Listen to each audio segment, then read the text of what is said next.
Hello friends, దేశంలోనే special steel తయారీ సంస్థగా పేరు పొందిన రాజ్పుత్నా స్టెయిన్లెస్ స్టీల్ లిమిటెడ్ ఇప్పుడు ఐపీఓ ద్వారా మన ముందు షేర్ మార్కెట్లో ఎంటర్ అవుతుందండి. అసలు ఈ కంపెనీ చేసే business model, IPO dates, GMP, price issue, అలాగే లాట్ సైజు ఇవన్నీ మనం ఈ వీడియోలో క్లియర్గా చూద్దాం. ఫైనల్ గా అప్లై చేయాలా లేదా అని ఒక కన్క్లూజన్ కూడా అవుతాం. ఈ వీడియో స్కిప్ చేయకుండా చివరి వరకు చూడండి. Welcome to Gopi vlogs. నేను మీ గోపి.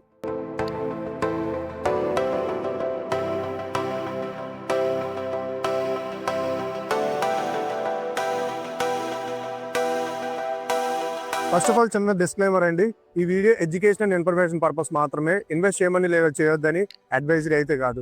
ఇప్పుడు ఐపీఓ మెయిన్ డీటెయిల్స్ చూసుకుంటే మనకి ఈ ఐపీఓ మనకి March 9th మండే ఓపెన్ అయ్యి March 11th మనకి వెడ్నెస్డే క్లోజ్ అవుతుందండి. అంటే March 9th మార్కెట్ ఓపెన్ అయినప్పటి నుంచి March 11th మార్కెట్ క్లోజ్ అయ్యేంత వరకు మనం ఎప్పుడైనా దీనికి అప్లై చేయొచ్చు.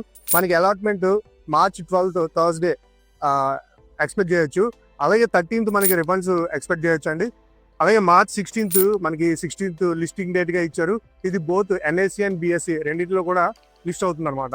ఇక price band, lot size, issue size చూసుకుంటే మనకి ప్రైస్ బ్యాండ్ 116 నుంచి 122 రూపీస్ వరకు ఇచ్చారండి. టోటల్ ఇష్యూ సైజు 254.98 crores నుంచి 255 crores అప్రాక్సిమేట్లీ ఆ మధ్యలో ఉంది టోటల్ ఇష్యూ సైజు. అలాగే లాట్ సైజ్ మనకి 110 షేర్స్ పర్ లాట్ గా ఉందండి. ఒక లాట్ లో 110 షేర్స్ ఉన్నాయి మనకి.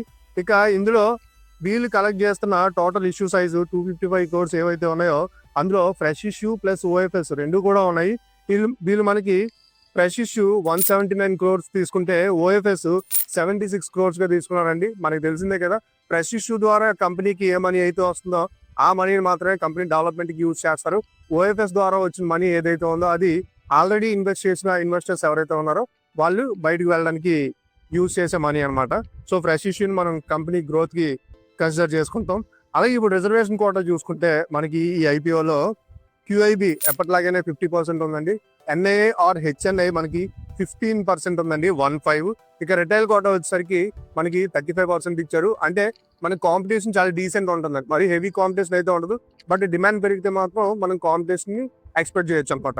ఇక్కడ ఈ కంపెనీ బిజినెస్ మోడల్ ఏంటి, ఫైనల్ మనం అందరం జాగ్రత్తగా ఆలోచించాల్సింది ఏంటంటే కంపెనీ ఏం చేస్తుంది, ఆ కంపెనీకి దేని వల్ల రెవెన్యూ వస్తుందని మనం చూసుకోవాలి కదా. ఈ కంపెనీ ఏం చేస్తుందంటే స్టెయిన్లెస్ స్టీల్ అంటే కొంత రా స్టీల్స్ ఏదైతే ఉన్నాయో ఆ స్టీల్ ని తీసుకొని, అంటే సెకండ్ హ్యాండ్, పాడైపోయిన ఇలాంటి స్టీల్స్ ని తీసుకొని స్టీల్ బార్స్ ని, పెద్ద పెద్ద బార్స్ ని తయారు చేసి అది సెల్ చేసి ఎక్స్పోర్ట్ చేసి మనకి రెవెన్యూ అనేది ఈ కంపెనీ సంపాదిస్తుంది అనమాట. సింపుల్ గా చెప్పాలంటే స్టెయిన్లెస్ స్టీల్ బార్స్ తయారు చేస్తుందండి ఈ కంపెనీ. స్టీల్ బార్స్ తయారు చేసి వేరే దేశాలకు కూడా వేరే దేశాలకు ఎక్స్పోర్ట్ చేసి ఈ కంపెనీ సేల్ చేసి మనకి రెవెన్యూ అనేది సంపాదిస్తుంది. ఇక రెవెన్యూ చూసుకుంటే ఈ కంపెనీ ఫైనాన్షియల్ డీటెయిల్స్ చూసుకుంటే మనకి 23లో రెవెన్యూ, ఈ కంపెనీ రెవెన్యూ 947.67 crores గా ఉందండి. ప్రాఫిట్ ఆఫ్టర్ ట్యాక్స్ 24.04 crores గా ఉంది. ఇక 2024లో చూసుకుంటే 909.80 crores రెవెన్యూ ఉంటే ప్రాఫిట్ ఆఫ్టర్ ట్యాక్స్ 31.62 crores గా ఉంది. 25లో చూసుకుంటే 937.49 crores రెవెన్యూ ఉంటే 39.85 crores ప్రాఫిట్ ఉందండి. అంటే 24లో 31.63 crores నుండి ఇక్కడ మనకి 25కి వచ్చేసరికి గ్రోత్ అనేది కనిపించింది అనమాట. అంటే ఈ కంపెనీ గ్రోత్ బాగానే ఉంది ప్రాఫిట్ వైజ్ గా చూసుకుంటే. ఇప్పుడు చాలా భాగం ఫ్రెష్ ఇష్యూని కలెక్ట్ చేస్తున్నారు కదా, ఆ ఫ్రెష్ ఇష్యూ అమౌంట్ ని దేనికి యూజ్ చేస్తున్నారు, ఆ అమౌంట్ కంపెనీ గ్రోత్ కి ఎలా యూజ్ అవుతుంది అనేసి వీళ్ళు ఒక డేటా అయితే మనకి ఇచ్చారు. స్టెయిన్లెస్ స్టీల్ సీమ్లెస్ పైప్స్ కోసం కొత్త మ్యానుఫ్యాక్చరింగ్ ఫెసిలిటీని వీళ్ళు ఓపెన్ చేస్తారన్నమాట. అంటే స్టీల్ పైప్స్ తయారు చేస్తున్నారు, అంటే ఒక ప్రోడక్ట్ ని ఎక్స్ట్రా చేస్తున్నారు అన్నమాట. వీళ్ళు ఆల్రెడీ తయారు చేస్తున్న ప్రోడక్ట్స్ కాకుండా ఇంకా ప్రోడక్ట్ ని ఎక్స్పాండ్ చేయడానికి ఈ ఫ్రెష్ ఇష్యూలో కొంత భాగాన్ని యూజ్ చేస్తున్నారు. అలాగే 98 crores of rupees ని డెప్ట్ రీపేమెంట్స్, ప్రీపేమెంట్స్ కోసం యూజ్ చేస్తున్నారు. అంటే కంపెనీకి సంథింగ్ ఏవో కొన్ని డెప్ట్స్ ఉంటాయి, అప్పులు ఉంటాయి, వాటిని వీళ్ళు క్లియర్ చేయడానికి ట్రై చేస్తున్నారు. మిగతా అమౌంట్ ఏదైతే ఉందో అది జనరల్ కార్పొరేట్ పర్పస్ కోసం యూజ్ చేస్తున్నారు అనమాట. సో మంచిదనే మనం మాట్లాడుకోవాలి.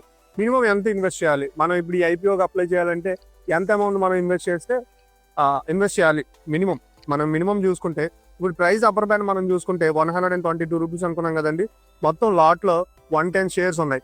So 110 into 122 is equal to 13,420 rupees మనం మినిమం ఇన్వెస్ట్ చేయాల్సి ఉంటుంది.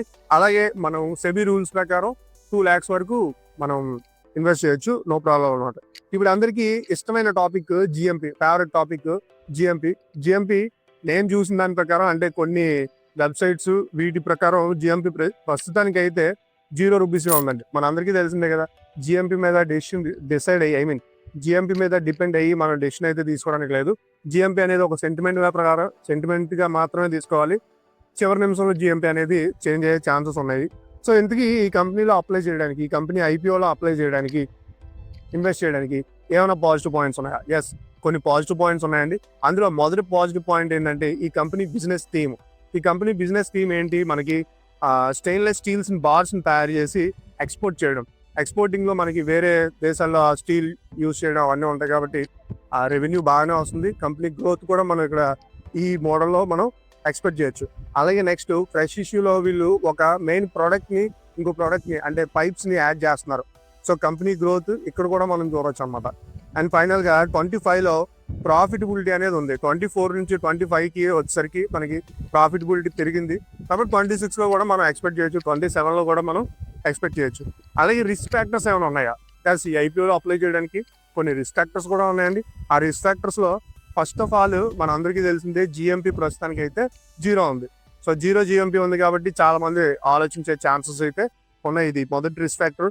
అండ్ నెక్స్ట్ స్టీల్ సెక్టర్ లో మనకు వచ్చే ఆర్డర్స్ బట్టి అలాగే స్టీల్ రా ప్రైస్ బట్టి స్టీల్ సెక్టర్ లో ఏమవుతుందంటే ఈ ప్రోడక్ట్ అనేది ప్రైస్ వాలటిలిటీ ఉంటుంది అనమాట, అప్ అండ్ డౌన్ అవుతూ ఉంటుంది. సో దాని మీద మనకి షేర్ ప్రైస్ అనేది డిపెండ్ అయి ఉంటుంది. సో ఇది మనం చూసుకోవాలి, ఇది ఒక రిస్క్ ఫ్యాక్టర్ అనమాట. And next execution risk. ఇప్పుడు ఆల్రెడీ వీళ్ళు పైప్స్ తయారు చేస్తున్నారు కానీ ఒక కొత్త ప్రోడక్ట్ తయారు చేస్తున్నారు కదా. సో దాన్ని ఎగ్జిక్యూట్ చేసేటప్పుడు వీళ్ళు ఏమైనా చిన్న చిన్న తప్పులు దొరికాయి అనుకోండి, అది మనకి ప్రైస్ బ్యాండ్ మీద లేకపోతే ఆ షేర్ ప్రైస్ మీద ఎక్కువ ఇంపాక్ట్ పడే ఛాన్స్ ఉందన్నమాట. సో అది మనం జాగ్రత్తగా చూసుకోవాలి. ఇది ఫైనల్ గా మనం ఈ ఐపీఓకి అప్లై చేయాలా లేదా స్కిప్ చేయాలా ఒక డెసిషన్ వద్దాం అనుకున్నాం కదా. ఎస్, రావచ్చు. మనం ఐపీఓకి అప్లై చేసే ముందు ఏ టైప్ ఆఫ్ ఇన్వెస్టర్ మనం చూసుకోవాలి. ఫస్ట్ ఆఫ్ ఆల్ మనం లిస్టింగ్ గెయిన్స్ కోసం చూస్తున్నావా లేదంటే లాంగ్ టర్మ్ కోసం చూస్తున్నావా? లిస్టింగ్ గెయిన్స్ కోసం చూసేటట్టయితే జిఎంపి మనకి ప్రస్తుతానికి ₹0 ఉంది కాబట్టి ఆలోచించాల్సిన విషయం. సో జిఎంపి ఎండింగ్ వరకు ఫైనల్ మనకి ఐపీఓ క్లోజింగ్ డేట్ వరకు మీరు చెక్ చేసుకొని జిఎంపి ఒకవేళ ఏమైనా పెరిగినట్లయితే ఎస్ మీరు హ్యాపీగా అప్లై చేయొచ్చు. ఒకవేళ లాంగ్ టర్మ్ ఇన్వెస్టర్ అయితే కంపెనీ ఫైనాన్షియల్ స్టేటస్ అలాగే కంపెనీ పనిచేసే మోడల్ ఇవన్నీ చెక్ చేసుకొని మీ రిస్క్ యాప్టిట్యూడ్ బట్టి మీరు అప్లై చేయొచ్చు అనమాట. సో ఇది ఫ్రెండ్స్, మీ రిస్క్ యాప్టిట్యూడ్ బట్టి మీరు జాగ్రత్తగా గమనించి ఐపీఓలో అప్లై చేయాలా లేదా అని ఒక మంచి డెసిషన్ తీసుకోండి. ఇంటికి మీరు అప్లై చేస్తున్నారా లేదా అని మన కామెంట్ సెక్షన్లో సరదాగా మనతో పంచుకోండి. ఈ వీడియో కనుక మీకు నచ్చినట్లయితే లైక్ చేయండి, షేర్ చేయండి. అలాగే మీ ఫ్రెండ్స్ అండ్ ఫ్యామిలీ మెంబర్స్కి ఇది షేర్ చేసి మీరు సపోర్ట్ చేయండి. సబ్స్క్రైబ్ చేయడం మాత్రం అసలు మర్చిపోవద్దు. బెల్ ఐకాన్ నొక్కండి. నేను మీ గోపి, సైనింగ్ ఆఫ్.